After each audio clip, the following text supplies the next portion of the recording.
Sir RSS ವಿಚಾರವಾಗಿ ಪ್ರಿಯಾಂಕ್ ಖರ್ಗೆ ಇವತ್ತು ಹೇಳಿದ್ದಾರೆ ಸರ್, ಆರ್ಎಸ್ಎಸ್ ಸಮಾವೇಶ ಸಂದರ್ಭದಲ್ಲಿ ಯಾವಾಗ ಆಗುತ್ತೆ ಹಾಗೆಲ್ಲ ಕೊಲೆ ಆಗ್ತದೆ, ಗಲಭೆ ಆಗುತ್ತೆ ಅಂತ. ಇನ್ನು ಮುಂದೆ ಈ ತರ ಆಟಗಳು ನಡೆಯಕ್ಕೆ ಬಿಡಲ್ಲ, ಬಾಲ ಬಿಚ್ಚಿದ್ರೆ ನಾವು ಯಾವುದೇ ಸಂಘಟನೆ ಆದ್ರೂ ಕಟ್ ಮಾಡ್ತೀವಿ ಅನ್ನೋ ಮಾತಾಡಿದ್ದಾರೆ. ಅದೇನೇ ಮಾಡ್ತಾರೆ, ಮಾಡಿ ನೋಡ್ಬಿಡಲ್ಲ. ಅವಾಗೆ 3.5 ವರ್ಷ ಆಯ್ತಲ್ಲಪ್ಪ, ಏನೇನು ಕಟ್ ಮಾಡವ್ರೆ, ಏನೇನು ಕಟ್ ಮಾಡಿದ್ರೆ ಹೇಳ್ಬೇಕಲ್ಲ. 3 ವರ್ಷದಿಂದ ಏನೇನು ಕಟ್ ಮಾಡವ್ರೆ. ಒಬ್ಬ ಪೊಲೀಸ್ ಕಾನ್ಸ್ಟೇಬಲ್ಗೆ ಇರೋ ಒಂದು ಅಧಿಕಾರ ಪೊಲೀಸ್ ಕಾನ್ಸ್ಟೇಬಲ್ಗೆ ಇರ್ತೈತೆ, ಮಂತ್ರಿಗಿರೋ ಅಧಿಕಾರ ಮಂತ್ರಿಗೆ ಇರ್ತೈತೆ ಅಷ್ಟೇ. ಮಂತ್ರಿಗೆ ಬಂಧಿಸೋ ಅಧಿಕಾರ, ನೋಟಿಸ್ ಕೊಡೋ ಅಧಿಕಾರ ಸಂವಿಧಾನದತ್ತವಾಗಿ ಇರಲ್ಲ. ಅದನ್ನು ಯಾವ ಪುಸ್ತಕದಲ್ಲಿ ಬೇಕಾದರೂ ಓಡಿ ಇರುತ್ತೆ.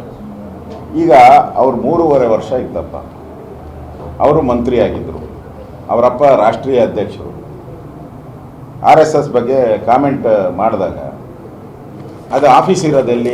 RSS ಆಫೀಸು ನಾಗ್ಪುರದಲ್ಲಿ ಇದೆಯಪ್ಪ. ಆಫೀಸ್ ಇರೋದೇ ನಾಗ್ಪುರದಲ್ಲಿ. ಎಲ್ಲೆಲ್ಲಿದೆ?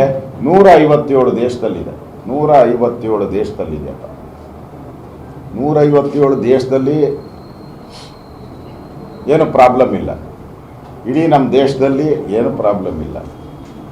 ಇವ್ರಿಗೊಂದು ಪ್ರಾಬ್ಲಮ್ಮು ಅಂದರೆ ಅವ್ರ ಇಲಾಖೆ ನಡ್ಸೋಕ್ಕೆ ಅವ್ರಿಗೆ ಗೊತ್ತಿಲ್ಲ. ಹಿಂದೆ RDPR ಅಲ್ಲಿದ್ದರು, ಒಂದು ಪ್ರೆಸ್ ಮೀಟ್ ಮಾಡಿದ್ದಾರೆ. RDPR ಅಲ್ಲಿ ನಾನು ಏನೇನು ಅಭಿವೃದ್ಧಿ ಮಾಡಿದ್ದೀನಿ ಅಂತ ನಾನು ಅಸೆಂಬ್ಲಿಯಲ್ಲಿ ಬಿಡುಗಡೆ ಮಾಡಿದೆ. RDPRದು 34% ಅಚೀವ್ಮೆಂಟ್.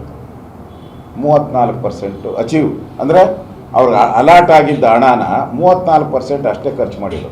ಇನ್ನು ಉಳಿದಿದ್ದ ಹಣನೇ ಖರ್ಚು ಮಾಡಿಲ್ಲ. ಎಂದಾನ ಮಾತಾಡಿದಾರ? ಕೊಟ್ಟಿರೋ ಇಲಾಖೆ ಬಗ್ಗೆ ಹೇಳ್ತಾ ಇದ್ವಿ. ಅವರು ಈ ಥರ ಪಬ್ಲಿಸಿಟಿಗೋಸ್ಕರ ಮಾತಾಡ್ತಾರೆ. ಅಂಥವ್ರಿಗೆಲ್ಲ ಉತ್ತರ ಕೊಡೋಕ್ಕೆ ನಾವು ರೆಡಿ ಇಲ್ಲ.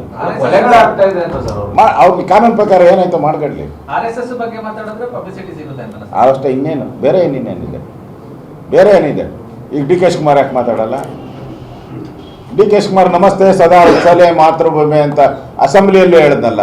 ಏನು ಅವ ಮಣ್ಣು ತಿಂತಾ ಇದ್ದೀರಾ ನೀವು? ಮಣ್ಣು ತಿಂತಾ ಇದ್ರೇನ್ರಿ? ಅವ ಅಲ್ಲೇ ಇದ್ರಲ್ಲ, ನಮಸ್ತೆ ಸದಾ ಕೈ ಇಟ್ಕೊಂಡು ಹೇಳ್ಬಿಟ್ಟ. ಮುಖ್ಯಮಂತ್ರಿ ಇದು ಅವಾಗ ಡೆಪ್ಟಿ, ಹಾಂ, ಅವಾಗ ಇವರು ಇಲ್ಲೇ ಎಂದೇನೆ ಕೂತಿದ್ರಲ್ಲ, ಅವಾಗ ಯಾಕೆ ಕಾಮೆಂಟ್ ಮಾಡಲಿಲ್ಲ? ನಾನು RSS, ನಾನು ಚಡ್ಡಿ ಹಾಕಿದ್ದೀನಿ ಅಂತಲೇ DK ಶಿವಕುಮಾರ್ ಹೇಳಿದ್ರು. ಹಂಗಾರೆ ಚಡ್ಡಿ ಕಿತ್ತಾಕ್ತೀಯಾ DK ಶಿವಕುಮಾರ್ದು? ಹೇಳಪ್ಪ, ಚಡ್ಡಿ ಕಿತ್ತಾಕ್ತೀಯಾ DK ಶಿವಕುಮಾರ್ದು? ಹೇಳು. ನಿನ್ನ ಎದುರುಗಡೆನೇ ಅವರು ನಮಸ್ತೆ ಸದಾವಸ್ಥೆ ಅಂದಾಗೆ ಏನು ಮಾಡಿಲ್ಲ. ಇನ್ನು ಈ 157 ದೇಶದಲ್ಲಿರೋ RSS ಬಗ್ಗೆ ಮಾತಾಡಿದ್ರೆ ಅದೇನೋ ಆಕಾಶಕ್ಕೆ ಉಗಿದ್ರೆ ಏನಾಗ್ತದೆ ಹೇಳೋ? ಮೈ ಮೇಲೆ ಬೀಳಿಸ್ಕೊಂತೀಯ ಅಷ್ಟೇ. ಇನ್ನಿರೋದು 1.5 ವರ್ಷ ಬಾಯ್ ಬಡ್ಕೊಂತಾರೆ. ಅದೆಷ್ಟು ಬಡ್ಕೊಂತಾರೆ?